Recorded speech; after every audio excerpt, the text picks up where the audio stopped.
16h-18h, Elliott Deval sur Europe 1. On est de retour pour le 16h-18h sur Europe 1 avec comme invité politique Philippe Ballard, député réélu dès le premier tour, porte-parole du Rassemblement National. Je le dis aux auditeurs, la question du jour, si vous nous rejoignez, c'est notre fil rouge depuis le début de l'émission. Consigne de vote, bonne ou mauvaise idée. Est-ce que vous allez les respecter? Nous sommes avec Gauthier Lebret de CNews, avec Jules Torres du JDD, avec Philippe Guibert et Arthur Delaborde d'Europe 1. La dernière information, Émilie nous en parlait et j'ai vraiment envie d'avoir votre réaction, c'est intéressant, Philippe Ballard, c'est la déclaration de Kylian Mbappé qui de nouveau donc réagit sur ces votes. Il est en campagne depuis le début alors que les Bleus jouent, c'est demain contre le Portugal. Vendredi soir à 21h pour les quarts de finale de l'Euro. Kylian Mbappé. Moi, je pense que plus que jamais il faut aller voter. Là, il y a vraiment urgence. On peut pas laisser notre pays entre les mains de ces gens-là. C'est vraiment urgent. Je pense que on a vu les résultats, c'est catastrophique, et on espère vraiment que ça va changer et que tout le monde va se mobiliser pour voter et voter pour le bon côté. On a vu les résultats, dit Kylian Mbappé, c'est catastrophique, monsieur Ballard. Il avait fait une déclaration similaire il y a une dizaine de jours. Bon, on sait que Kylian Mbappé est assez proche d'Emmanuel Macron, parce qu'Emmanuel Macron s'occupait un peu de la gestion de sa carrière. Moi, j'ai beaucoup de respect pour Kylian Mbappé. Je souhaite que les Bleus aillent jusqu'au bout et qu'ils soient champions d'Europe d'ici quelques jours, qu'ils battent le Portugal demain. Alors après, la portée de telles déclarations, quand on voit les résultats du premier tour, je suis pas sûr que ça soit couronné de succès.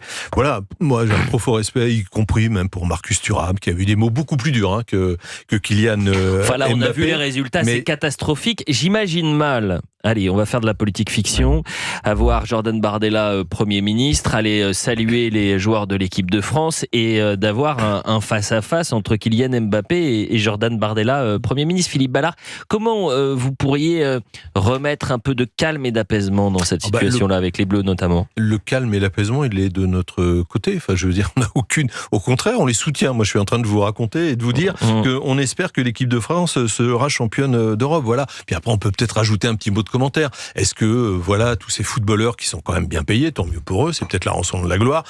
Est-ce qu'ils sont qualifiés pour parler des problèmes que rencontrent des millions de Français en termes de pouvoir d'achat, en termes de sécurité, quand on vit dans des quartiers ultra sécurisés et des villas ultra sécurisées également. Kylian Mbappé a grandi à Bondy. C'est intéressant d'ailleurs de voir à Bondy, je crois que Jordan Bardella aux Européennes était arrivé en tête, si je ne m'abuse, ou avait fait plus de 20%.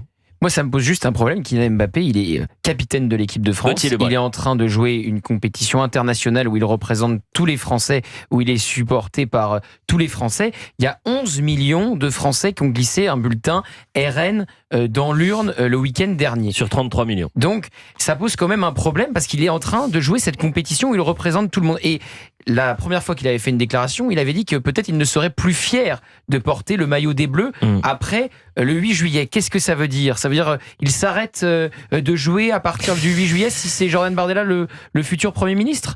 En tous les cas, les joueurs sont des citoyens comme vous et moi. Oui, mais là, et donc ils ont capitaine de l'équipe de France. Et donc ils ont une liberté d'expression il a parfaitement le droit de ne pas être d'accord avec le Rassemblement National. Moi, ce qui m'intéresserait, Philippe Ballard, c'est que vous expliquiez pourquoi ces jeunes joueurs finalement ont cette réaction par rapport au Rassemblement National. Parce qu'il n'est pas tout seul. Mbappé, il représente pas les Français, mais il représente une partie de la jeunesse, incontestablement. Et je trouve que ça devrait vous interpeller quand même que Répondez, vous ayez cette réaction. Est-ce qu'ils sont connectés au monde réel? Vous savez, c'est comme ces artistes compte tenu de sa jeunesse, qui vivent aux États-Unis, en Californie, en Floride, et qui appellent à faire barrage au Rassemblement National, dans des villas de luxe, en roulant dans des Cadillacs. Oui, mais il a passé sa jeunesse à Bondy, Philippe Ballard. Je suis pas sûr que ces gens-là soient connectés à la réalité.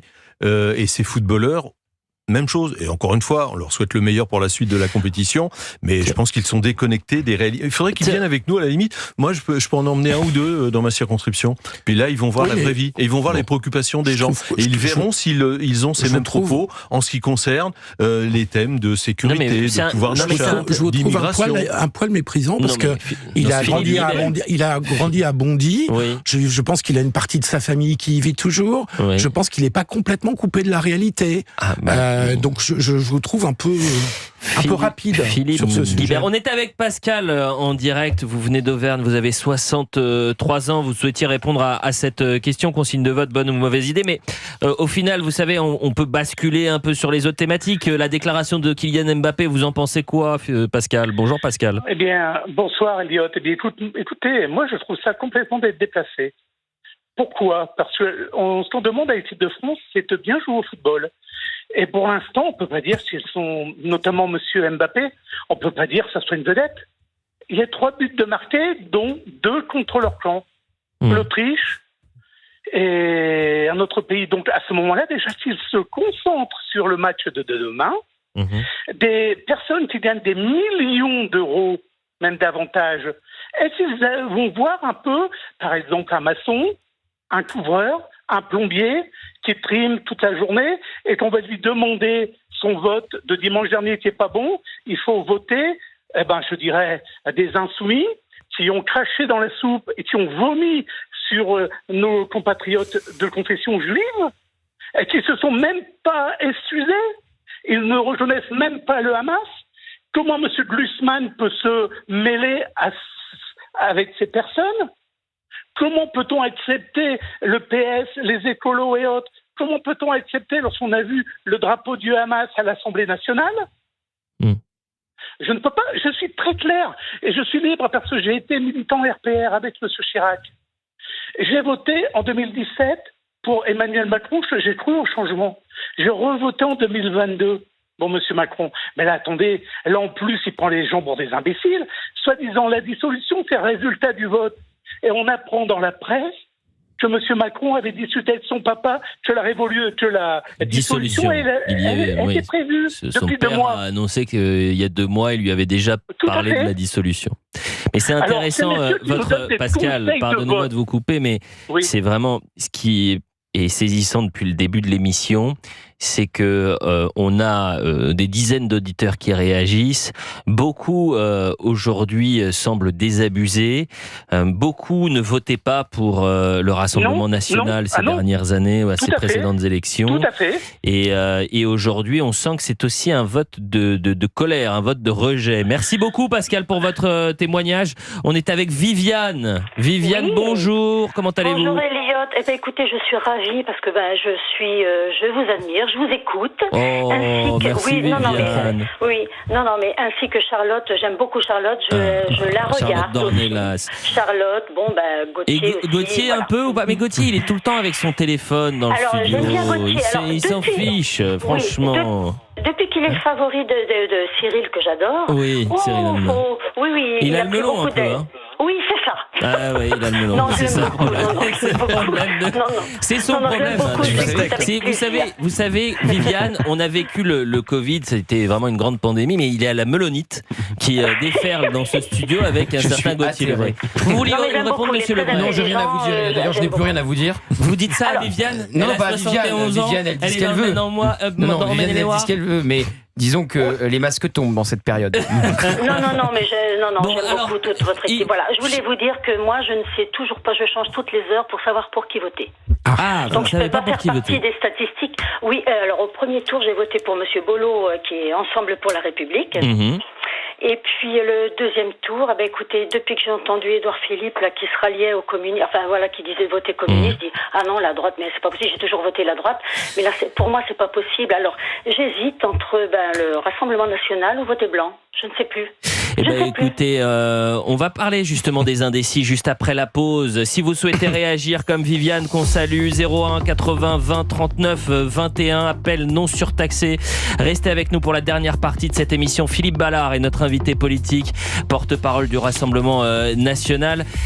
Matignon s'éloigne, monsieur Ballard. Les projections sont claires. Attendez, vous allez nous expliquer ça juste après la pause. Regardez, vous étiez déjà dans les starting blocks. À tout de suite. 16h-18h, Elliot Deval sur Europe 1. 16h-18h, Elliot Deval sur Europe 1. 17h45 sur Europe 1, on est de retour pour le 16h-18h, la dernière partie, la question du jour, consigne de vote, bonne ou mauvaise idée, est-ce que vous allez la respecter cette consigne de vote? 01 80 20 39 21, appel non surtaxé. Jules Torres, Gauthier Lebret, respectivement du JDD et de CNews, Philippe Guibert, on est avec Arthur Delaborde d'Europe 1 et Philippe Ballard, porte-parole du Rassemblement national. Juste avant la pause, je vous disais, Matignon s'éloigne, les sondages le disent, les projections également. Dernière projection IFOP, 210 à 240 sièges pour le Rassemblement national. Alors que je crois que vous étiez en tête, si je ne m'amuse, dans plus de 290 circonscriptions. Oui. Comment vous l'expliquez, Philippe Ballard? Est-ce que vous dites adieu à Matignon? Alors déjà, il y a les sondages et puis il y a quelque chose qui s'appelle l'isoloir dans les bureaux de vote. Alors nous, on s'en remet à la sagesse des Français, à leur intelligence. Ils ont le sens politique et puis ils ont le sens de l'intérêt de la France. Il n'y a qu'un seul groupe, un seul parti, une seule coalition avec nos alliés de LR, d'Éric Ciotti, qui peuvent être majoritaires à l'Assemblée. Là, je pense que tout le monde est d'accord. C'est pas, ce sont pas les macronistes ou le bloc de gauche. Alors ça, c'est très intéressant, NUPES 2. Puisque toute la semaine, la stratégie de Jordan Bardella a été de nous dire que c'était lui ou Jean-Luc Mélenchon à Matignon. Donc vous venez de nous dire que Jean-Luc Mélenchon à Matignon, ce n'était pas possible. Pourquoi l'agiter comme un épouvantail? Pourquoi? Parce que beaucoup de candidats LFI se sont retirés. On est d'accord. Donc c'était plus possible. Et donc vous reconnaissez que c'est plus possible. On est les seuls. J'ai écouté Jordan Bardella hier. C'est le chaos avec pas de majorité à l'Assemblée nationale ou bien un gouvernement d'union nationale capable de redresser et d'apaiser. C'est très important ce que vous dites là. Donc vous reconnaissez, c'est mathématique. Vous reconnaissez que Jean-Luc Mélenchon à Matignon, ce n'est pas possible. C'est sa volonté sûrement, mais quand on regarde les chiffres, ce n'est pas possible. Ça paraît beaucoup plus compliqué. Non mais c'est intéressant. Ce jeudi, ça paraît beaucoup plus compliqué au jeudi. Et après, il y a une dynamique. Enfin, faut pas oublier quand même qu'en 2022, le Rassemblement national, c'est 18% des suffrages, et là, on est à 34%. Ouais. D'accord. Donc 2 ans d'écart. La dynamique, elle est de notre côté et elle va se poursuivre quand on écoute vos auditeurs depuis tout à l'heure. D'ailleurs, c'est intéressant. Vous pouvez réagir avec nous, bien sûr, pour cette dernière partie. On n'a jamais voté RN, mais on va peut-être voter RN ce coup-ci. 01 80 20 39 21, appel non surtaxé. Ce serait intéressant d'avoir un dernier auditeur. Merci à tous vraiment de réagir en direct sur Europe 1. C'est un plaisir de pouvoir échanger avec vous, qu'on soit d'accord ou pas d'accord. Vous étiez en tête dans 297 circonscriptions. Dimanche soir dernier, à l'issue de ce premier tour, beaucoup parlaient de raz-de-marée. On disait que Jordan Bardella était aux portes de Matignon. Factuellement, avec ses alliances, cette porte se referme. Alors ça veut dire quoi? C'est reculer pour mieux sauter? C'est rendez-vous l'année prochaine à la prochaine dissolution?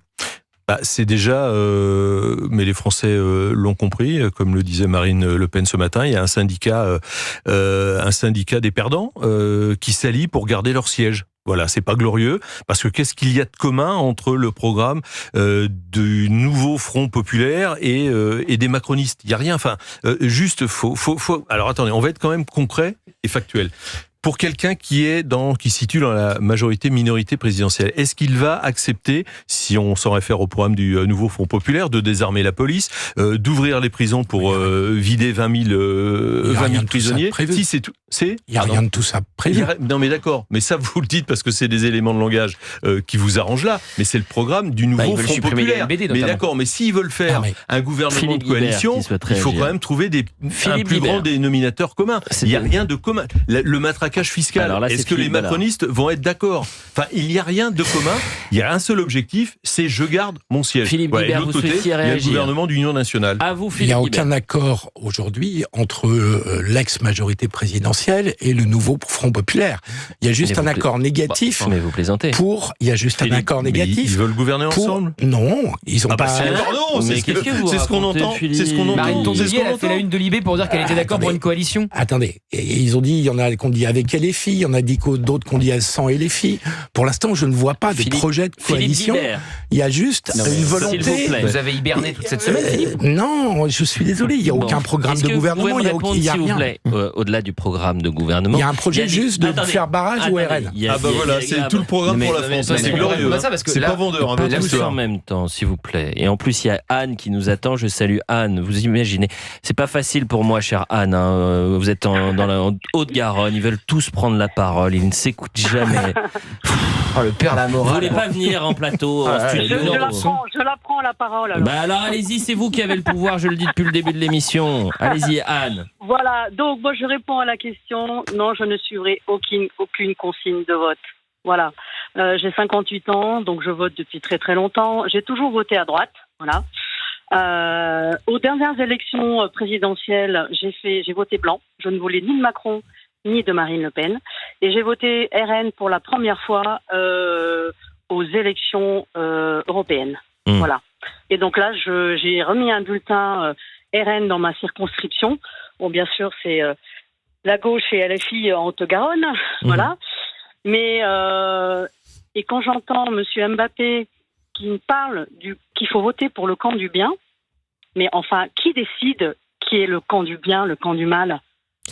C'est pour ça que les arguments, mais c'est les arguments moraux qui effectivement. Oui, mais justement, ça fait 40 ans et on voit que 40 ans de dictature culturelle de la gauche sur ce sujet, ça fonctionne encore. J'avais quelques espoirs que cette fois-ci, ça bouge un peu. Mais qu'est-ce qui va se passer ? Même si le RN, vous savez, au niveau économique, je ne suis pas certaine que c'est ce qu'il faut pour la France. Mais bon, peu importe. C'est un peu par dépit. Mais ça fait 40 ans que ça dure. Et là, qu'est-ce qui va se passer ? Même si le RN n'a pas la majorité absolue, ça va être le bazar. Mais aux prochaines élections, c'est pas 33 que fera le RN, ça sera combien ? 35 ? 40 ? Donc il va bien falloir un jour que nos politiques s'attaquent aux causes des 35% du RN et pas des conséquences. Pourquoi les gens votent RN aujourd'hui ? Et même quand vous discutez autour de vous avec des gens qui sont plutôt à gauche, « Oh non, j'ai peur, le RN », voilà, c'est toujours les grands mots, les grandes... Et puis quand vous discutez un peu avec vous, « Ah ben oui, non mais l'insécurité, il faut faire quelque chose. Ah non mais l'immigration, il faut faire quelque chose. » Vous voyez ? Donc il y a encore cette espèce de chape de plomb là qui est importante en France, mais qui un jour c'est plus possible quoi. Donc on attend quoi ? Que le RN soit 40% la prochaine fois pour qu'on comprenne vraiment ce que veulent les Français. Arthur Delaborde, journaliste à Europe 1, journaliste au service politique, souhaite réagir. Arthur. J'ai regardé un peu le sondage Odoxa qu'on évoquait tout à l'heure et ça correspond bien à ce que vient de nous dire Anne, puisqu'il y a un rejet en fait qui est plus fort à l'encontre du nouveau Front populaire qu'à l'encontre du Rassemblement national. Quand on voit le vote de barrage envers le Rassemblement national, c'est 39%, et le vote barrage au nouveau Front populaire, c'est 43%. Chère Anne, vous êtes bien meilleure que moi, parce que je peux vous dire que lorsque vous avez pris la parole, ils se sont tus. Ils vous ont écouté. Bon, je viens vous rejoindre alors. Ah bah écoutez, avec grand plaisir. Vous êtes la bienvenue la semaine prochaine pour venir sur. Je salue Charlotte Dornelas. Alors elle n'est plus dans le studio. Elle n'est plus dans le studio. Mais vous pouvez saluer Gauthier Lebret. Il est avec moi encore. Ah bah pareil aussi, un petit jeune qui monte. Merci madame. Je vous aime bien. Vous préférez Elliott Deval. Moi je veux bien revenir demain si vous êtes là, il n'y a pas de problème. Surtout si vous prenez la place d'Elliott. Voilà.